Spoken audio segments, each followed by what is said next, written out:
Kita harus mengakui hari-hari ini kelompok sel itu dipakai oleh Tuhan agar gereja itu mengalami pertumbuhan secara kuantitas dan kualitas, secara jumlah maupun secara mutu. Jadi artinya itu begini, jika gereja ini tanpa ada kelompok sel, sebenarnya gereja tersebut sedang membuka pintu belakangnya lebar-lebar. Yang artinya apa? Orang masuk, ya keluar dari pintu belakang, mengalami kebocoran. Jadi banyak pemimpin gereja berpendapat bahwa acuan pertumbuhan gereja itu adalah kehendak Tuhan. Saya sangat setuju. Memang pertumbuhan itu adalah kehendak Tuhan. Ada juga pemahaman ya bahwa gereja yang bertumbuh itu tidak harus ada kelompok sel. Ada loh saudara. Ada juga mereka itu menyimpulkan bahwa dipanggil itu yang penting tidak untuk mempertanyakan rahasia Allah. Yang penting itu setia. Nah, saya mau katakan berbicara tentang setia itu sebenarnya kalau kita gali, kita teliti di dalam Alkitab, itu adalah bermultiplikasi. Saudara ingat kisah seorang big boss yang pergi ke luar negeri dan kemudian dipanggil hamba-hambanya. Ada yang dipercayakan 5 talenta, 2 talenta, dan 1 talenta. Dan ketika big boss ini datang, yang dipercayakan 5 ditanya, "Hei, aku mempercayakan kepadamu 5 talenta. Mana 5 talenta yang aku percayakan? Ini bos, aku telah kerjakan, sekarang menjadi 10. Engkau adalah hambaku yang setia. Mari engkau makan bersama-sama dengan aku." Betul? Yang 2 juga begitu. Bos ini tanya, "Mana 2 talenta yang aku percayakan?" "Ini bos, sekarang jadi 4. Nah, engkau adalah hamba yang setia, hamba yang baik. Nah, mari engkau juga makan bersama-sama dengan." Jadi arti setia itu bermultiplikasi. Jadi itu sebabnya hari ini saya berdoa, mari kita sebagai anak-anak Tuhan, kita harus bertumbuh. Kelompok sel itu harus kita akui memang hari-hari ini dipakai oleh Tuhan supaya apa? Gereja mengalami pertumbuhan secara kuantitas dan kualitas. Saya melihat ya gereja-gereja yang mempunyai kelompok sel, mereka bertumbuh dahsyat luar biasa. Saya pun juga begitu. Saya bertumbuh menjadi hamba Tuhan. Hari ini dipercayakan sebagai gembala sidang. Semuanya bermula dari mana? Saya ditanam di kelompok sel. Nah, ini penting saudara. Ini sangat penting. Jadi, saya mau katakan pintu belakang gereja itu bisa ditutup hanya dengan pelayanan kelompok sel. Mengapa? Sebab di kelompok sel itu ada kesempatan saling apa? Saling memperhatikan atau tolong-menolong di dalam kelompok sel, saudara. Saling apa? Saling memperlengkapi. Yang namanya orang itu pasti ada kekurangan, pasti ada kelebihannya.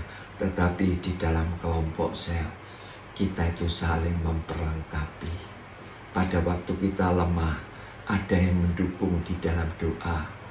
Pada waktu kita mempunyai tekanan, ada yang berjuang untuk menolong kita. Nah, itu penting sekali, saudara. Ya, itu penting sekali. Bahkan di kelompok sel ada kesempatan apa?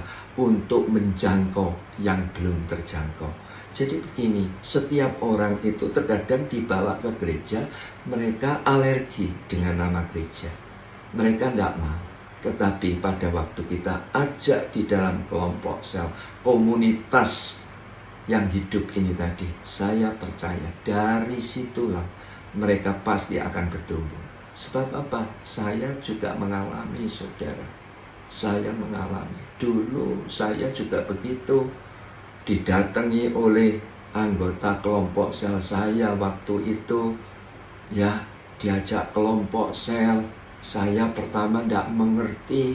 Sampai apa, saudara? Lewat kelompok sel ini, saya bertumbuh. Di kelompok sel kita itu apa? Belajar.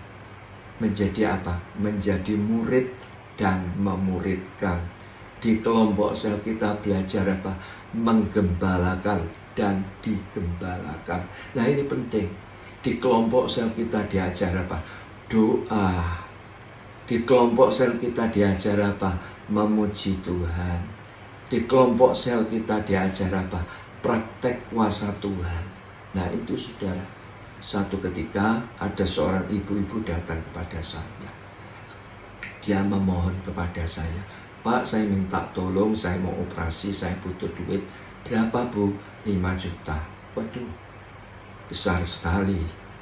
Bagi saya besar sekali. Akhirnya ya, saya teringat kebenaran firman Tuhan. Marilah yang letih lesu dan berbeban berat, datanglah kepadaku, maka aku akan memberikan kelegaan. Saya percaya itu perkataan Yesus sendiri. Jadi itu sebabnya setelah saya berdoa di dalam segala keterbatasan, saya ambil dompet saya buka cuma ada 200. Saya ambil 100.000, saya taruh amplop, saya berikan kepada ibu ini. Kita berdoa bersama-sama, berdoa, Bu, mohon maaf ya, saya sekalipun pendeta, saya sangat terbatas. Ayo kita berdoa, kita minta pada Tuhan yang tidak mempunyai batas. Akhirnya kita berdoa, saudara. Ya, saya dorong mereka. Ya, ibu ini sukacita. Tahu-tahu ibu ini melangkah, saudara, dioperasi. Ya, setelah dioperasi beberapa waktu dia telepon saya, Pak, terima kasih ya, Bapak sudah menolong saya, biaya operasi sudah Bapak bayar. Loh, saya bilang, bukan saya enggak bayar loh. Enggak, saya cuma memberi ibu cuma 100.000.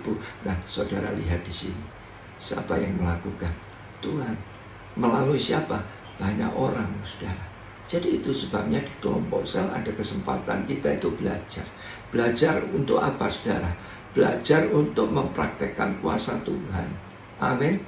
Di kelompok sel kita belajar apa? Sangkal diri, pikul salib. Nah itu penting sekali. Ya, mengalahkan daging. Menghadapi apapun kita harus menang. Menghadapi apapun kita harus bersyukur.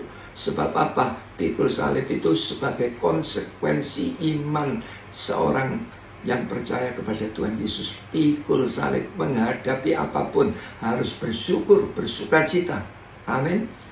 Ya, dan kita harus menang. Tuhan Yesus memberkati.